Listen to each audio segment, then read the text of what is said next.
잠언서 11장 1절에서 8절까지입니다. 잠언서 11장 1절에서 8절까지입니다.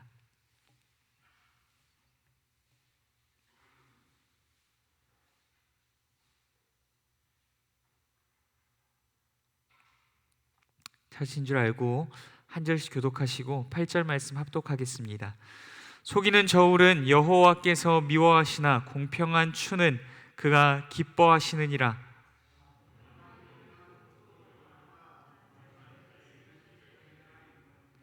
정직한 자의 성실은 자기를 인도하거니와 사악한 자의 패역은 자기를 망하게 하느니라.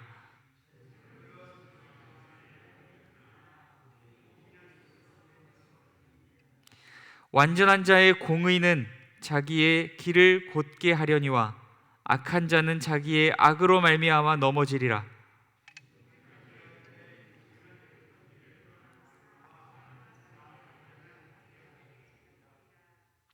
악인은 죽을 때에 그 소망이 끊어지나니 불의의 소망이 없어지느니라.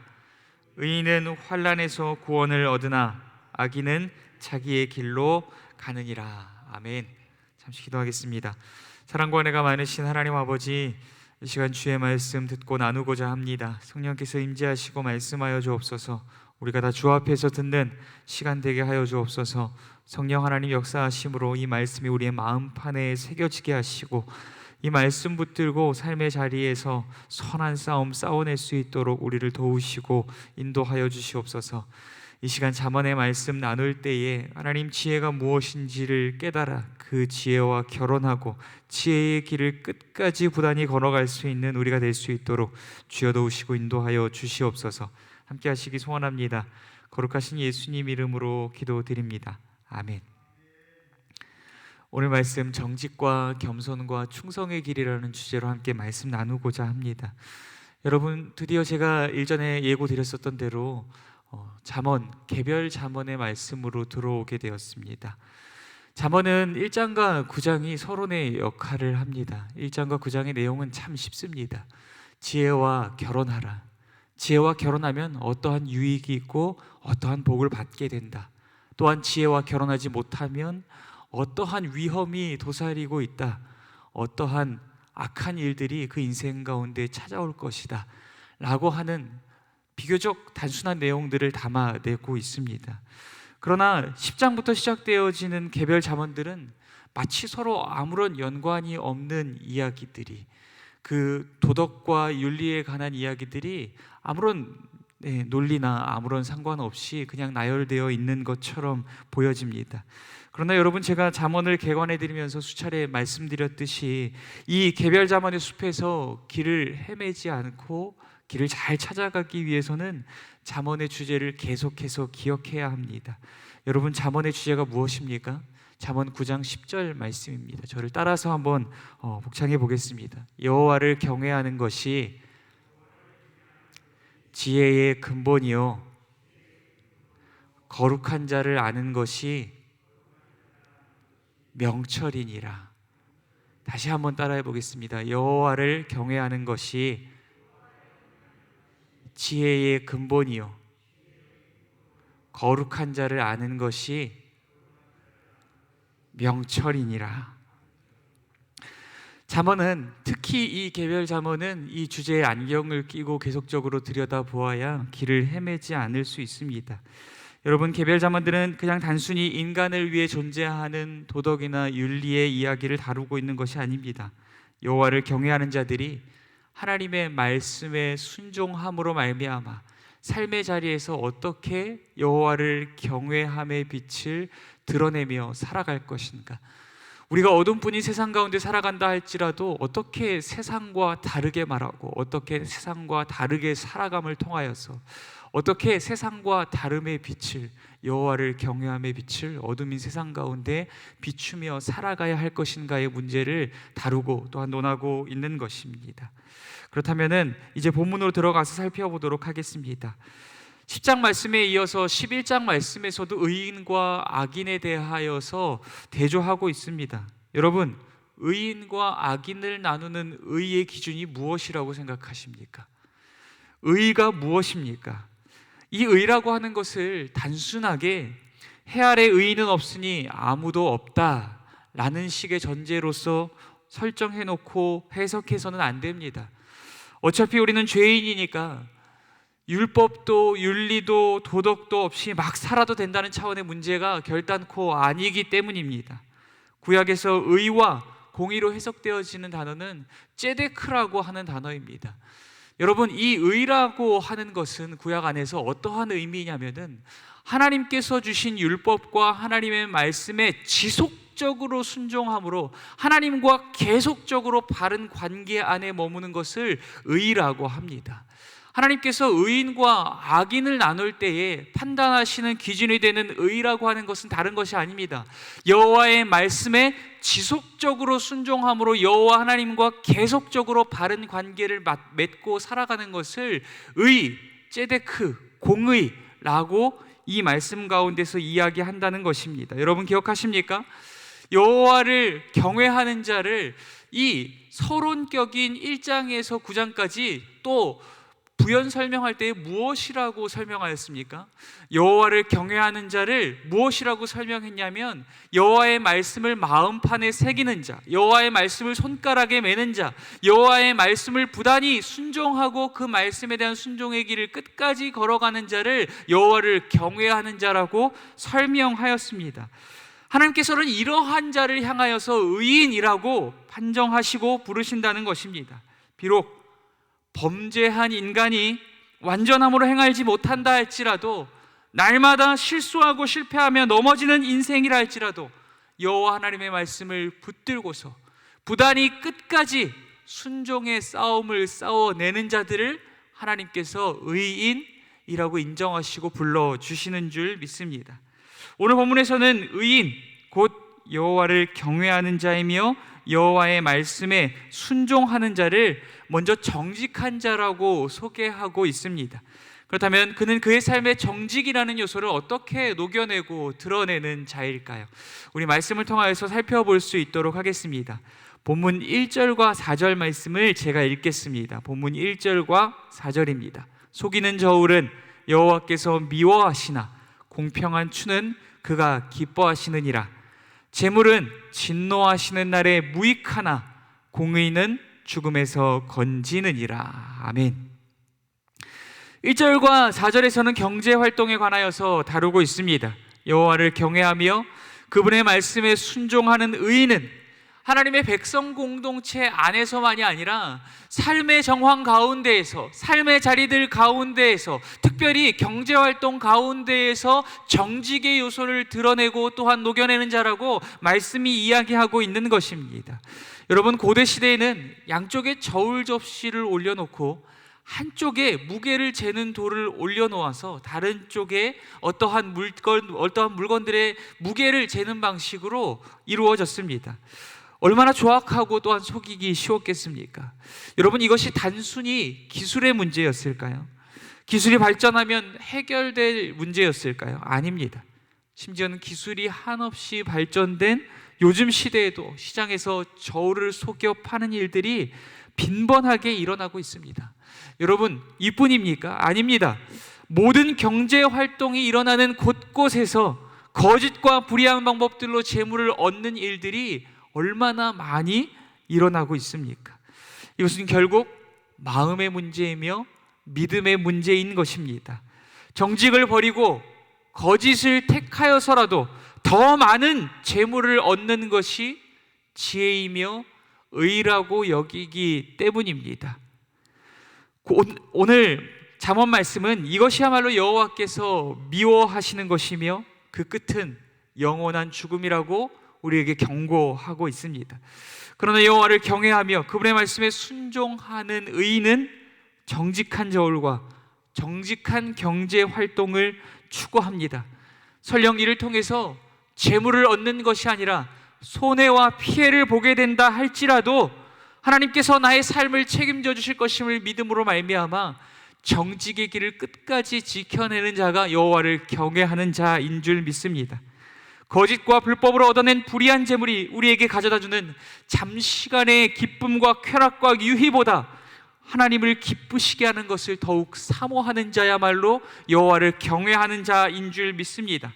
개인의 종말과 세계의 종말의 때에 쉬이 사라져버릴 이 땅의 보물과 이 땅의 재물과 이 땅의 물질들보다도 하나님 나라의 보화를 더욱 사모하며 그것을 더욱 소망하며 살아가는 것이야말로 그러한 자야말로 여호와를 경외하는 자인 줄 믿습니다.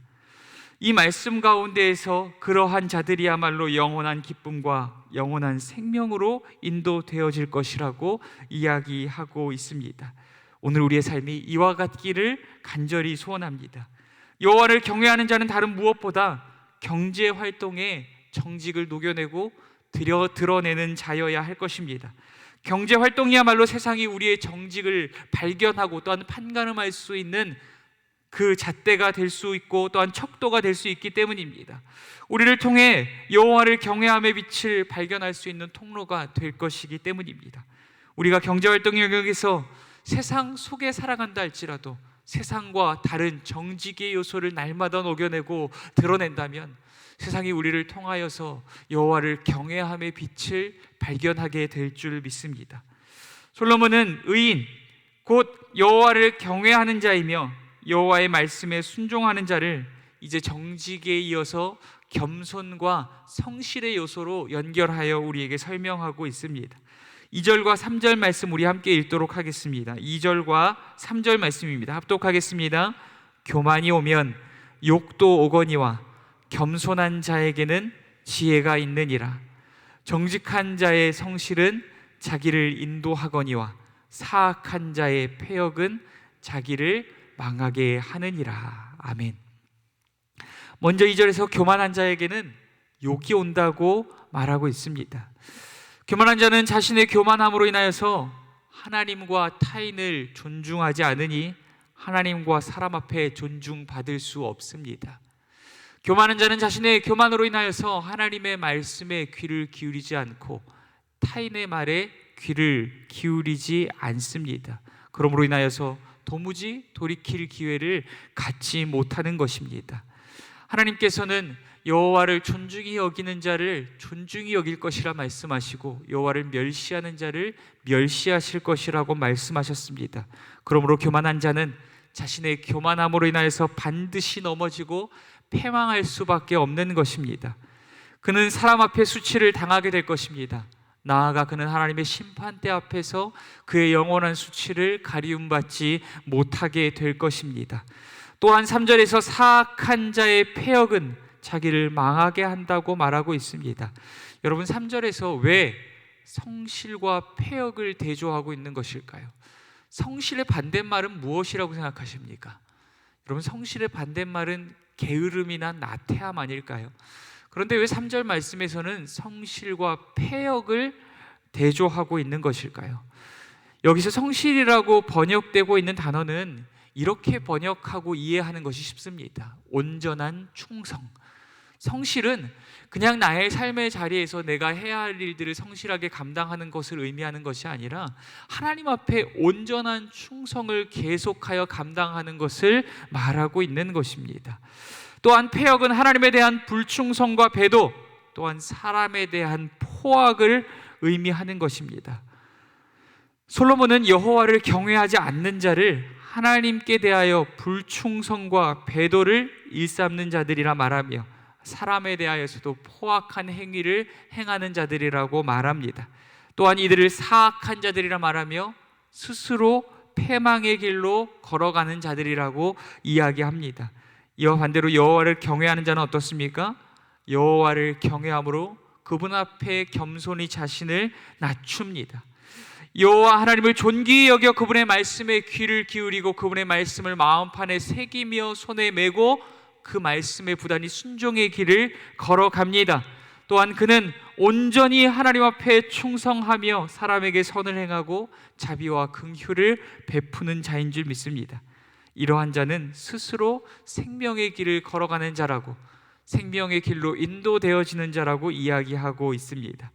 이제 솔로몬은 5절에서 8절까지 여호와를 경외하는 길, 의인의 길, 곧 정직과 겸손과 온전한 충성의 길을 걸어가야만 하는 이유를 5절에서 8절까지의 말씀을 통하여서 설명하고 있습니다. 우리 본문 5절에서 8절까지 천천히 합독하도록 하겠습니다. 함께 읽겠습니다. 완전한 자의 공의는 자기의 길을 곧게 하려니와 악한 자는 자기의 악으로 말미암아 넘어지리라. 정직한 자의 공의는 자기를 건지려니와 사악한 자는 자기의 악에 잡히리라. 악인은 죽을 때에 그 소망이 끊어지나니 불의의 소망이 없어지느니라. 의인은 환난에서 구원을 얻으나 악인은 자기의 길로 가느니라. 아멘. 하나님께서는 여호와를 경외하며 그분의 말씀에 순종하는 자를 온전한 자라, 의인이라 부르십니다. 이러한 의인은 삶 속에서 정직과 겸손과 온전한 충성의 길을 끝까지 걸어갑니다. 이러한 의인은 그 의로 말미암아 그의 길이 평탄케 될 것이고 형통케 될 것입니다.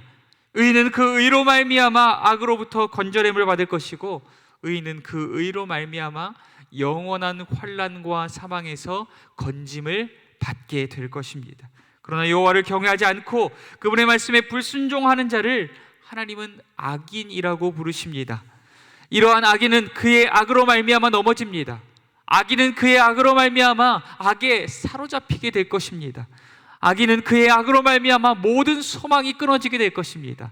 악인은 그의 악으로 말미암아 영원한 환난에 처하게 될 것입니다. 우리는 때로 여호와를 경외하고 그분의 말씀에 순종하며 정직과 겸손과 온전한 충성의 길을 걸어가면 손해보고 피해보며 망하게 될 것이라 우리가 불안과 두려움의 마음을 갖게 될 때가 있습니다. 그러나 정작 우리를 넘어지게 하고 악에 사로잡히게 하며 영원한 환난의 길을 걷게 하는 것, 그것은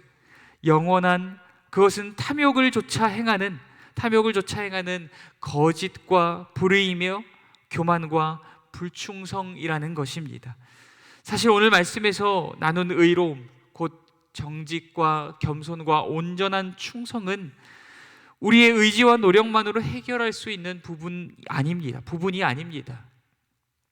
불의한 우리를 위하여서 죽으시고 다시 사심으로 우리의 의로움이 되어주신 예수 그리스도를 믿을 때 성령께서 우리 가운데서 역사하시며 맺어지는 성령의 열매들인 줄 믿습니다.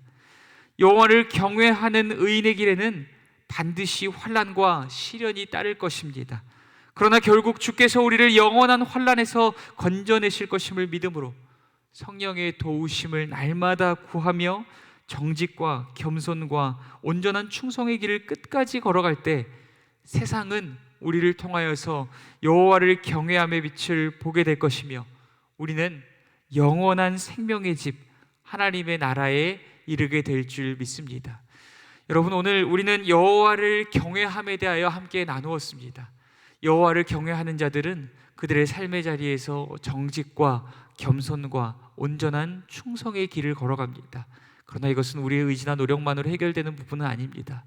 날마다의 삶 가운데서 성령의 도우심을 구하면서 하나님 정직하게 살아가게 하여 주옵소서. 매 순간 하나님과 사람 앞에 겸손하게 하여 주옵소서. 하나님 온전한 충성의 길을 끝까지 지켜낼 수 있도록 도와주옵소서. 날마다 기도하며 겸손하게 그 길을 끝까지 걸어가는 오늘 저와 여러분이 될 수 있기를 간절히 소원합니다. 우리가 그러한 삶을 살아갈 때 우리를 통하여서 어둠뿐인 세상이 여호와를 경외함의 빛을 발견하게 될 것이며 우리의 삶의 길의 끝에 영원한 생명이 자리하게 될 줄 믿습니다. 오늘 말씀 묵상하시면서 기도하시고 또 몇 가지 기도의 제목 나누겠습니다. 우리 선민 형제의 뇌의 기능이 회복되어져서 인지와 활동이 완전히 회복되어질 수 있도록 기도해 주시기를 부탁드립니다. 또는 우리 정명광 선교사님의 어머니 식사도 하지 못하고 위중한 상황 가운데 계시다고 합니다. 온몸의 기능들이 모두 회복되어질 수 있도록 속히 치유되어질 수 있도록 함께 기도 부탁드립니다. 또한 우리 김수정 권사님과 이외에 많은 환우분들 기억하시면서 온전히 치유될 수 있도록 고통 가운데 힘든 시간 보내고 계신 또한 지체들을 기억하시고 함께 기도해 주시기를 부탁드립니다. 또한 가정과 교회와 나라 민족을 위하여서도 함께 마음 모아 기도할 수 있도록 하겠습니다. 함께 기도하겠습니다. 사랑과 은혜가 많으신